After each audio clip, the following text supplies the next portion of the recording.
All right, so first things first, I'm trying this without a noise gate because some people were mentioning how my voice was cutting out in my prior videos.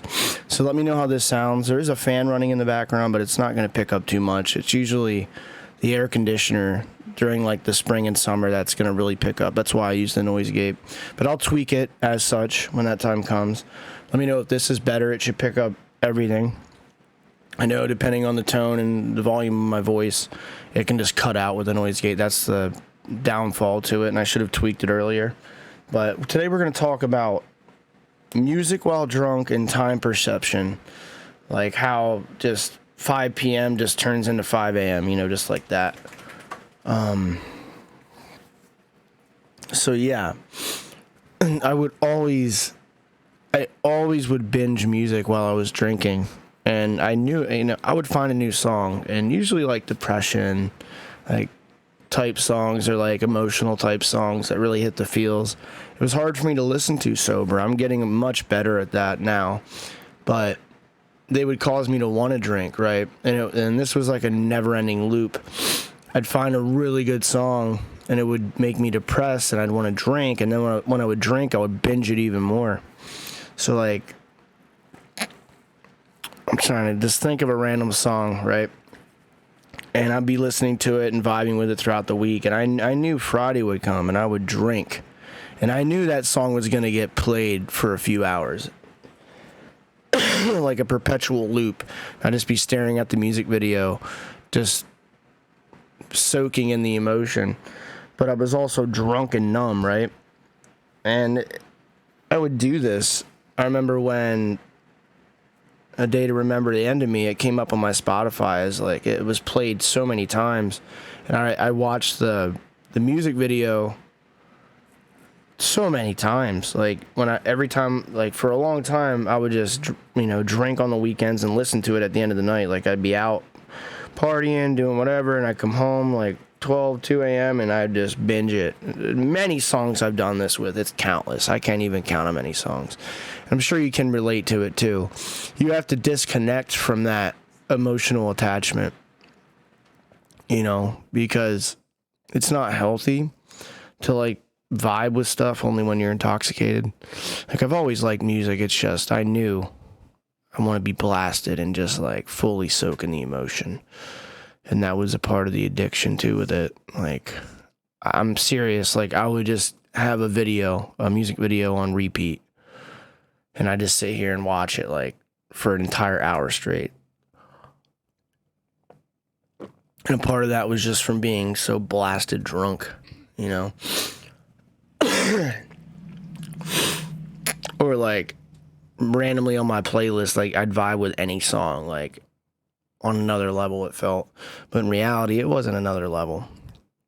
I'm sure you can relate to that, but now it's more of a healthy relationship with music. I vibe with songs and I'll burn them out sober, and I like that, and my mind don't even go to wanting to drink and listen to it, because like you build that foundation and that craving, those mental cravings will go away. But man, it was like any poppin' song that I was really liking, it was just, I knew it. It was on repeat like crazy at the end of a Friday or Saturday night. And I was listening to it sober throughout the week too, but like I like had to experience it blasted drunk. It was a weird thing with music, man, and I always knew it was toxic. It's just when you're like so many mixed drinks in, right, or you're blasted, like that music, it'll make you weep and shit, when you're intoxicated.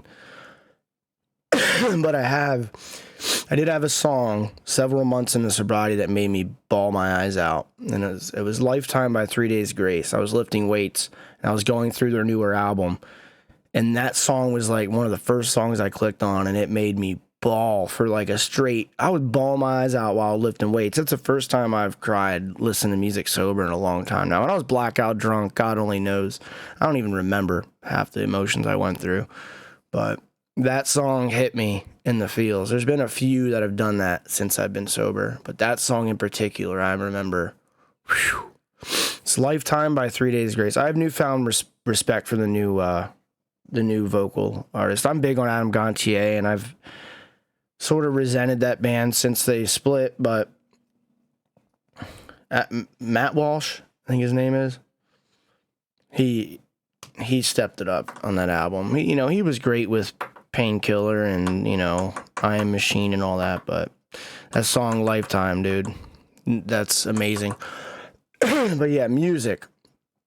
And in time, that mental craving for intoxication while listening to music, it could be your favorite movie, it makes you feel deeper. That will go away and you'll start experiencing it without the substance. I was always worried about that, like, just like I talked about with like new game releases and stuff, always needing it to like feel like I'm fully enjoying it. Like I just played the Diablo beta Friday night, no alcohol, and it felt great. I didn't even have a craving to drink while doing it because I wouldn't even be up right now I wouldn't even be playing it Saturday. But I'm going to play it some more today. So yeah, that's one phenomenon I wanted to talk about. It's just alcohol makes it feel so much deeper, and I feel like it's a facade. It's like fake.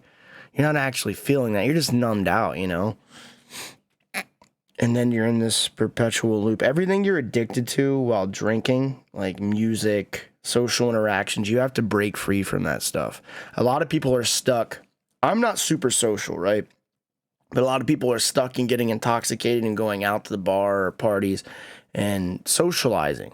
And when they don't have the alcohol, they get anxious, nervous, whatever it may be.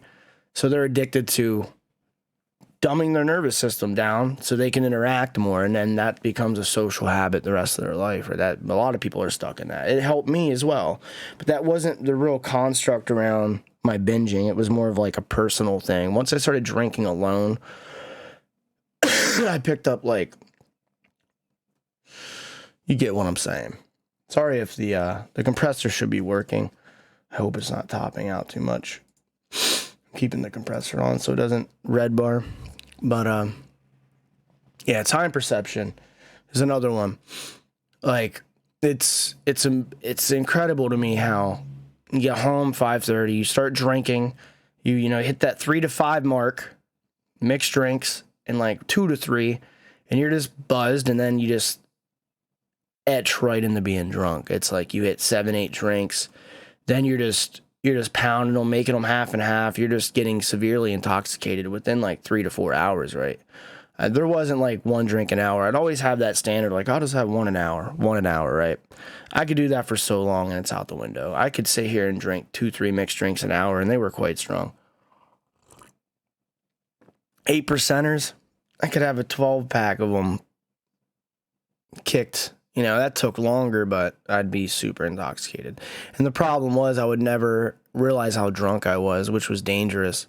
You know what I mean? Like, you're like wasted. People around you are like, man, you're wasted, dude. And in your mind, you're like, no, I'm good. Like, I'm good to go. You're always good to go, right? But you're not. And then I always would like end up at the bar. Be like 10, 11 o'clock. I'm down at the bar till 2 a.m. then back home. It was like, it's very exhausting. I don't miss it. And the bar, no offense to bar goers, but it's always the same people in the same spots drinking the same freaking beers or drinks and the same drama. And then you got the new generations coming in and whatnot. But the house parties was always my vibe, That's what I do miss. And it's not really the alcohol, it's just the atmosphere. But yeah, the time frames, how it just goes. Like it would be like 5:30, I'd start drinking, and like I'd be good till like 7, and then like from 7 to 8 I'd be drunk, and I'm like, man, it's only 7 o'clock and I'm feeling it, And then 9, 10 wasted, and it was just, then all of a sudden it was 4 or 5 a.m. bar, house party, back home, here on texting people on videos, trying to game, and that it wasn't, you can't game when you're drunk like that. It's a waste of time. Buzzed is a different story. But yeah, it's like 12 hours of you just speed run right through it. And I think it's because you're intoxicated, so like your time awareness is off and you're just not paying any attention because you're not fully conscious. And I think that's what it is. So you're sort of like, I don't know, so you're like asleep awake is what you are. And then when you go to sleep, you're not actually getting full on sleep. This may end up being another story, but I'm just going to throw it out there. One time I had grain alcohol. It was like 190 proof, and it was like illegal in PA. And I think grain here is still only 150 proof. It's not actual grain. There's grain in Everclear. It may have been 200 proof. One of them was 190, but I think it was grain. I had a jar of it, and I went downtown, and my buddy had a place above the bar. So like we were drinking, and then we got that out, and it tastes like rubbing alcohol, and it like evaporates in your mouth, and it burns. But this stuff, you'll drink it and you'll feel sober. You won't even feel drunk, and then it will just hit you at once, and then you're just like blacked out. It's like super dangerous. I guess people can go blind from it because you'll wake up with blurry vision. I've only drank it a handful of times, and every time I've just like woken up. It's like that will black you out. But we were drinking it, and I remember my buddy's like, "Oh man, I'm good." And I kept drinking. He's like, "Dude, are you sure?" And I remember getting up, and when you get up and walk around, your blood flows a bit more, your heart starts pumping more, and then it really hits you. Maybe I'm wrong scientifically, but it always seemed like once you start moving around, that's when you really started to feel it. Because I was just sitting there. I remember just getting up from the party, walking down to the bar, and as I was walking into the bar, I don't really remember 3 to 5 hours. I don't even know how many hours. I don't know what I did, what I said, what I was doing. And little fragments, you know, like on a normal drunk night, you'll remember most of it. There's more pieces to the puzzle, right? The more blacked out you are, the less pieces there are. That's the easiest way to explain it. And that grain, that's nothing to mess with, man. And it's probably super bad for your liver. And as I talked about too, the higher your tolerance, the more duress you're putting on your body because you're consuming more substance, and your liver and stuff doesn't have a tolerance to it. It's not like, oh, 10 drinks or 1 drink, I can filter that the same. No, if it takes you 8 more drinks than the average person to get drunk, you're putting more duress on your organs. But yeah, that's my grain story. You just feel sober. You'll be drinking shots of it, and it'll burn, and you're like, oh man, and you're just like, I don't even feel it, and then just you're off to the races, right? But yeah, the time perception, it's just a lot of wasted time. I've wasted many Saturdays and Sundays. I'll never get that time back. That's why I'm glad I'm out of it, and I hope I stay out of it, because there's so much downtime, bailing on people, telling them you're sick, you're not feeling good.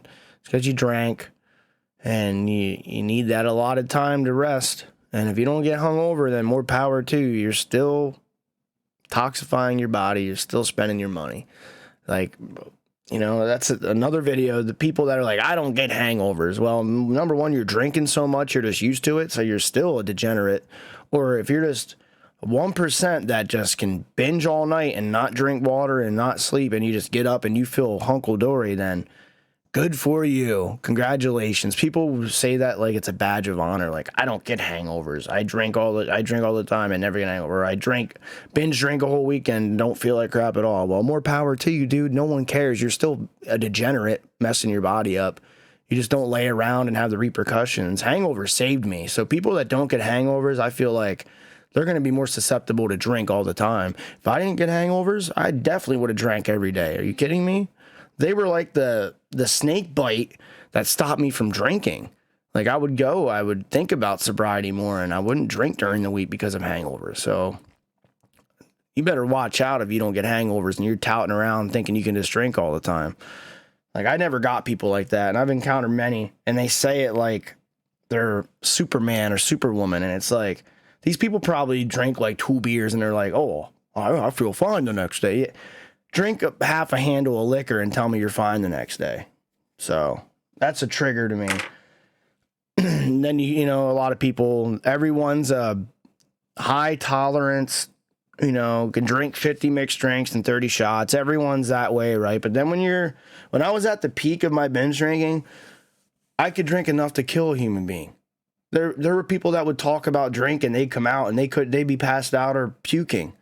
I'm not even trying to talk myself up. I'm not proud of it. But these people that say these kind of things, they don't know. They're not truly into alcoholism like that, man. They talk a talk because it's like a fad when they're young.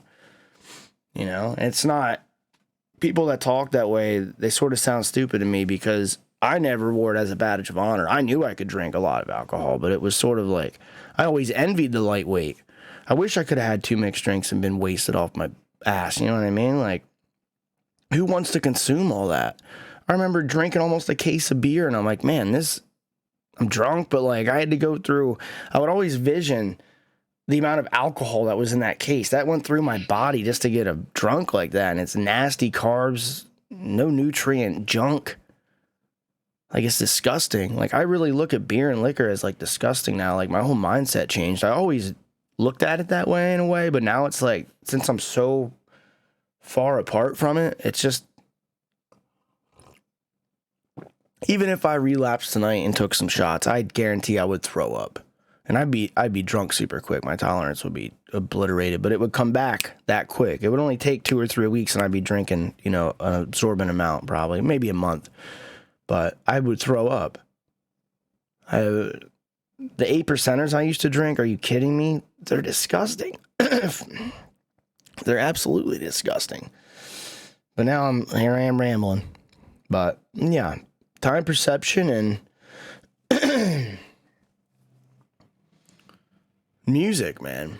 Yeah, music's a deep one. You gotta detach from that and learn to listen to it sober. I would force myself. A big thing for me was blasting music at work because I was still working overtime when I got sober, and I would blast music and just vibe. And if it was a song I was uncomfortable with listening to, I would avoid certain songs because of like who it reminded me of, my past.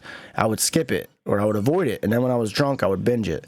I forced myself to listen to these songs, and it got easier, and I would just learn to like it sober. And it works over time. Your brain will adjust. I'm sure you can relate to that. Like, you'll avoid things, and then when you're drunk, you'll confront them head on, like fully.